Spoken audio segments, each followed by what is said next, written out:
Hey everybody, welcome back to the show. Well, Eckford is still reeling from meeting Cheryl Teagues, and so are all the guys around here. And who could blame you? Yeah, absolutely. Beautiful, wonderful lady. And we're going to the gentleman now. And Cheryl actually asked if she could stick around after she met Allan Hawco. Of course, Allan plays Jake Doyle in Republic of Doyle. Just a tremendous show. Finished season 2, season 3 starting January 2012. How are you? All right, man. I am best kind.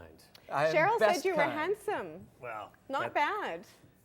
It was dark when she said it. You know, it really was. So, you know, she didn't say anything about me being handsome. She I'm came fully from these lit. bright lights walking into the dark space. She was disoriented, you know. And as we did last time, we have to say congratulations on the show, because you're not just the star of this show. You are the man behind the show, including writing, show running, producing, and you're editing on your iPhone. Is there anything that you don't do on the program? Craft services? I don't do craft, thank God. I do a lot of stuff, but I have a spectacular group of people around me making sure that I don't, or catching all my mistakes, so that's pretty good. We were talking about this before because you said that Paul Gross was involved with the show and coming in and acting in it and stuff, and how much of a mentor he was for you. And that makes a lot of sense, because Paul's been one of those guys that when he ran into an obstacle, he just went, okay, well, fine, I'm going to do it myself. Yeah, Gross, we've been friends a very long time. I met Paul when I was working at Soul Pepper in Toronto with his wife Martha Burns, the spectacular Martha Burns, who was in season 2 as well. And Paul kind of, we connected right away because he's one of those self-made people like Pinsent, who's also one of my, life mentor guys. Well, and you see him in the show as well, right? Yeah, and one of the biggest honors I got a Hall of Fame award this year that Pinsent introduced me with like a 3-minute intro. Which that was at Toronto, wasn't it? Just recently, Toronto International Film Festival. What was that moment like that for you to be introduced by someone that you look up to? For a Hall of Fame, man. Yeah, no, he's Pinsent is like a good buddy, and the fact that I can say that is like crazy. And Pinsent started the sort of pedigree of, the actor, manager, writer, producer thing, and then of course with Gross out there doing due south that way and making his own projects, and he was one of the first guys to really cast me in film and television, and he sort of helped me along the way to push forward. So when he came and guest starred in the end of season 2, it was awesome, and he showed up on set with his charm and his charisma, and we were all beaten to death. It was a really violent episode. And we shoot right into December, and we were tired and cold, and I was burnt, and Paul just showed up with all of his bright, handsome, good looks and energy, and just lit every woman on the set on fire, and all the men all kind of wanted to be in. He's one of those Now, you guys. mentioned the end of season 2. Where did we leave you? Well, we end season 2 on an interesting note, and we pick up season 3 in January on CBC television. That's right, January 2012. Wednesday nights. We pick up where we left off, months later. And we piece it all back together, and it's first episode. I'm just finishing the cut on it right now. I had to be dragged from the edit suite to the airport. Is this one that Russell Crowe is in? The first couple? 2-time Oscar winner. Yeah, I recognized the name when I heard it. I was like, Russell Crowe. I think so I've Russell spectacular Crowe, human being. Yeah. I mean, how did this happen that he is in your show? Russell. Long story. Allan Doyle. Very close friend of mine, very close friend of Russell's. Yeah. We all met together about 10 years ago, and I met him through Allan, and we've just sort of maintained a friendship, and Russell's been super supportive. Allan Doyle's in the episode, Scott Grimes, Kevin. It's a crazy episode. It's big, fun, and Russell wanted to come hang out and contribute, and he's one of the best actors in the world, if not the best male actor in the world, and to sit across from him in a scene.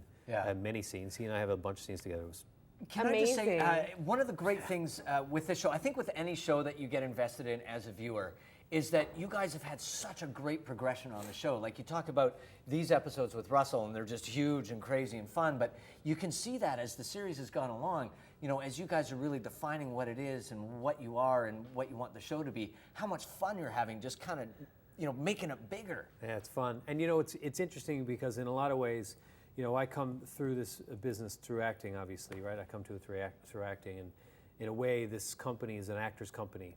even though all the other things are super important, I really believe in the actors to come and bring that third dimension to every character. So there's a lot of fun for them to play around and have a good time on set in terms of the work. And I think that might be part of the thing that attracts all my friends to come and play with us. And when how I say nice grow, is it for you to create that environment? Because, you know, shows work in different ways, different shows have different pressures, but to be able to create a comfortable environment, being an actor, to welcome these people onto the set, how much do they appreciate that? I mean, I don't know, like I have a theater company in Toronto as well called the Company Theater. Yeah, because you needed something on the side well, just to keep you busy. Yeah, well, the theater company came first, right? And Philip Riccio is my partner in that, partner in crime in that, and he's been running it since I've had Republic of Doyle.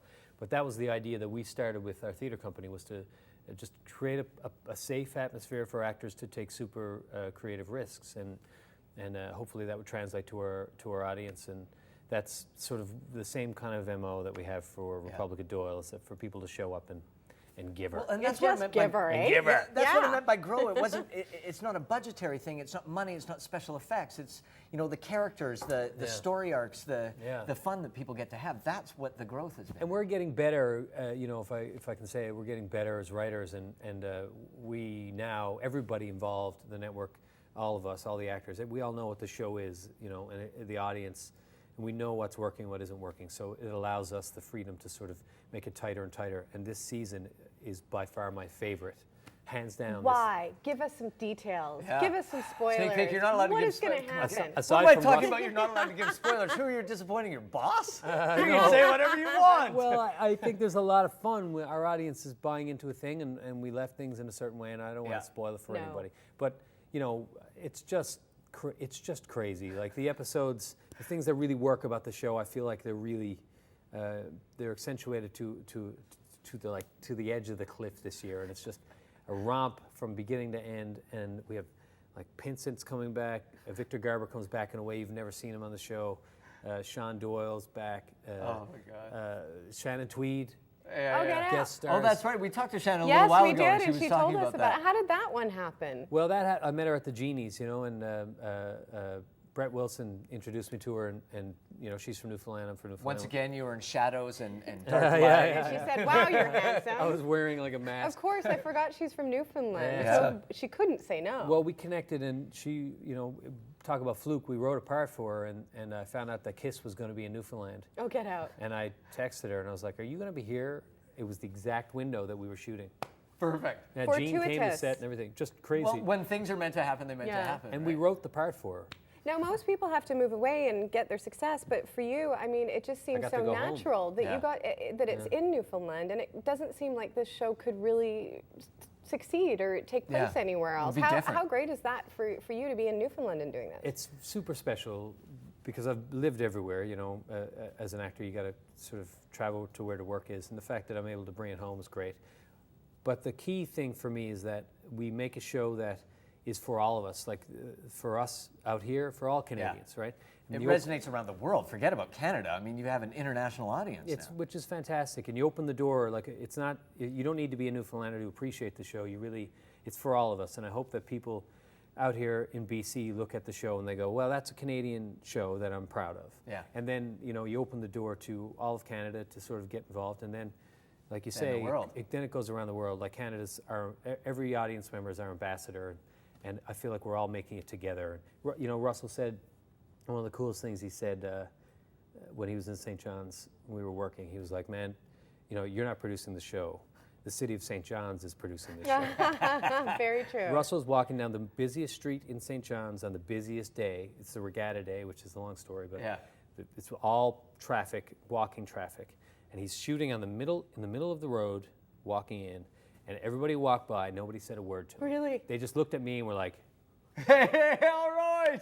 Hometown You brought boy. him in. Nice work. Well, thank you so much. Always Allan, a pleasure always a to pleasure, see you. And as we mentioned, Republic of Doyle Season 3 will be airing in January 2012. Do not miss it. If you need to catch up, they have an amazing website where you can catch Season 1 and 2, so you can be all caught up and ready to roll in January when it starts. It's going to be a great season, and thank you so much for joining us. Thanks again. thanks, guys. Great to be Appreciate here. it. We're going to take a break.